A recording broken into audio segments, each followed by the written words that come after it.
গাজীপুরের কোনাবাড়িতে জুটের গোডাউনে ভয়াবহ অগ্নিকাণ্ডের ঘটনা ঘটেছে। কোনাবাড়ি থেকে জাহাঙ্গীর আলম রাজুর ভিডিও চিত্রে প্রতিবেদন। গাজীপুর জেলার কোনাবাড়ি এলাকায় জুটের একাধিক গোডাউনে ভয়াবহ অগ্নিকাণ্ডের ঘটনা ঘটেছে। এতে 2 কোটি টাকার ক্ষয়ক্ষতির আশঙ্কা করেছে কর্তৃপক্ষ।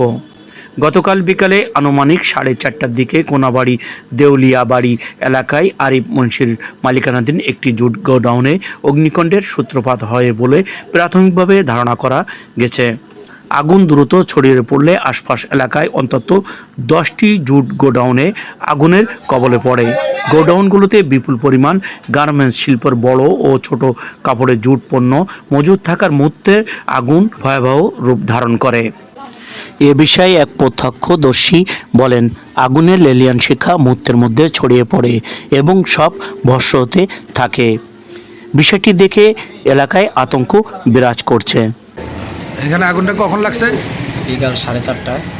আচ্ছা, কিভাবে আগুন লাগছে বলতে পারেন? আগুনটা কারেন্টে থেকে লাগছে, তারপর হঠাৎই আগুনটা খুব তাড়াতাড়ি চলে গেছে। 8 থেকে 10টা গোডাউন একদম নিঃস্ব হয়ে গেছে। এখন আগুন জ্বলতেছে কি? এখন পর্যন্ত আগুন নির্বাহ সারে নাই।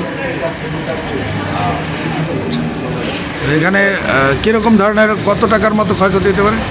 5 থেকে 6 কোটি টাকার মতো ক্ষতিগ্রস্ত হয়েছে। 5 থেকে 6 কোটি টাকা। এলাকাবাসী জানায়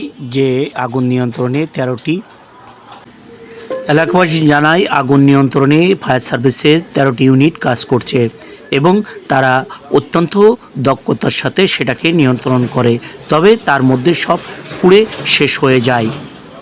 মির জেসান হোসেন তৃপ্তি, আমার নিউজ টিভি, ডেস্ক রিপোর্ট।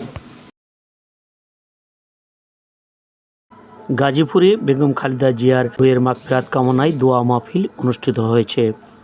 গাজীপুরের কোনাবাড়ি এলাকার দেউলিয়া 8 নম্বর ওয়ার্ডে এই আলোচনা সভা ও দোয়া মাহফিল অনুষ্ঠিত হয়।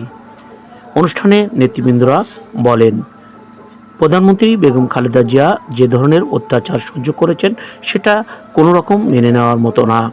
তিনি নানা অত্যাচার নিপীড়ন সহ্য করে বাংলাদেশের জনগণের পাশে রয়েছেন এবং বাংলাদেশের জনগণের জন্য অসংখ্য কাজ করেছেন। এ বিষয়ে নেতৃবৃন্দরা আরও বলেন, তার 3 দশকেরও বেশি স্মৃতিবিজড়িত বাড়ি, সেই ক্যান্টনমেন্টের বাড়ি থেকে তাকে এক কাপড়ে বের করে দিয়েছে।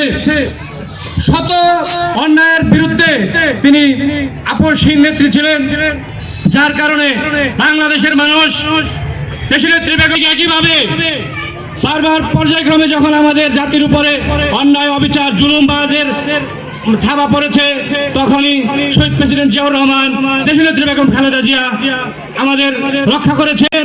আল্লাহ তাআলার রহমতের মাধ্যমে তিনি উপায়ন্তর বের করে দিয়েছেন যে এই সংকট থেকে জাতিকে এইভাবে বের করতে হবে। তার প্রতিফলন আমরা দেখেছি। আগামীতে শহীদ প্রেসিডেন্ট জিয়াউর রহমানের অসমাপ্ত কাজগুলো, যিনি বেগম খালেদা জিয়া এবং তারও অসমাপ্ত কাজগুলো যেগুলো বাকি আছে, আমাদের নেতা দলের ভারপ্রাপ্ত চেয়ারম্যান তারেক রহমান ইতিমধ্যে আমাদের দেশে